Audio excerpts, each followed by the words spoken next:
ওষুধ, LP gas, গুঁড়া দুধ, মোবাইল ফোনের সিম ব্যবহারের মতো নিত্য প্রয়োজনীয় পণ্য ও সেবাসহ শতাধিক পণ্য ও সেবায় শুল্ক, কর, ভ্যাট বাড়ি অন্তর্বর্তী সরকারের জারি করা 2টি অধ্যাদেশ প্রত্যাহার করার দাবি জানিয়েছে জাতীয় নাগরিক কমিটি।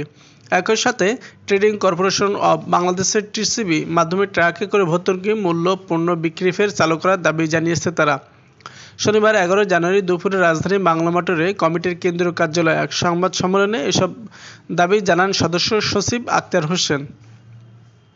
আক্তার হোসেন বলেন, মূল্য সংশোধন, কর, ভ্যাট ও সম্পর্ক শুল্ক বাড়ানোর জন্য 2টি অধ্যাদেশ জারি করার ফলে মূল্যস্ফীতি ও ব্যবসার খরচ বাড়বে, যা সাধারণ মানুষের জীবনমানের উপর নেতিবাচক প্রভাব ফেলবে। সরকার রাজস্ব আয় বৃদ্ধির জন্য করের আওতায় বাড়াবে, এটি একটি স্বাভাবিক প্রক্রিয়া, কিন্তু কর বাড়ানোর ক্ষেত্রে সরকারকে স্মরণ রাখতে হবে সাধারণ মানুষের জীবনযাত্রার মান যাতে নেমে না যায় ও তাদের ভোগান্তি যাতে না বাড়ে। তিনি বলেন, এমনিতে মানুষের জীবনযাত্রা নাজুক অবস্থায় আছে। এই অবস্থায় বিগত অবৈধ সরকার আইএমএফের কাছ থেকে $4.5 বিলিয়ন ঋণ সহায়তা গ্রহণ করার সিদ্ধান্ত নিয়েছিল। আপনারা জানেন, যে কোনো দেশের জন্য আইএমএফ এর লোন হলো লোন প্রাপ্তির সর্বশেষ আশ্রয়। এই কঠিন ঋণের শর্ত হিসেবে কয়েকটি ধাপে ভ্যাট বাড়ানোর সিদ্ধান্ত অংশ হিসেবে অন্তর্বর্তী সরকার সম্প্রতি অধ্যাদেশগুলো জারি করেছে।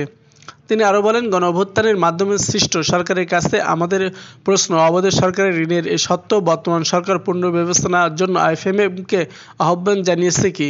তারা একটি অবৈধ সরকারের চুক্তি ধারাবাহিকতা বজায় রেখে জনগণের দুর্ভোগ বাড়াতে পারেন না। সদস্য সচিব বলেন, আমরা দেখেছি এদেশের নাগরিকরা কীভাবে ট্রাকের পেছনে 5 টাকা 10 টাকা কম চাল, ডাল, তেল, চিনি কেনার জন্য ঘন্টার পর ঘন্টা লাইনে দাঁড়িয়ে থাকেন। আমরা কল্পনাও করতে পারি না জনগণের প্রতি কতটা দায়হীনতা অনুভব করলে সরকার এমন সিদ্ধান্ত নিতে পারে। তিনি বলেন, সরকার প্রত্যক্ষ করের আওতায় বাড়াতে পারে, যা সরাসরি সাধারণ মানুষের জীবনমানের ক্ষতি করবে না। বিদ্যমান কর কাঠামোয় যে সীমাহীন দুর্নীতি হয় তা বন্ধ করার উদ্যোগ নিলে রাজস্ব আয় বাড়বে। বিগত সরকার 15 বছরে বিদেশে $223 বিলিয়ন মার্কিন ডলার পাচার করেছে। দেবপ্রিয় ভট্টাচার্যের নেতৃত্বে শ্বেত প্রত্যয় উঠে গেছে। সেগুলো দেশে ফেরত আনার জন্য সরকারকে কার্যকর ব্যবস্থা গ্রহণ করতে হবে।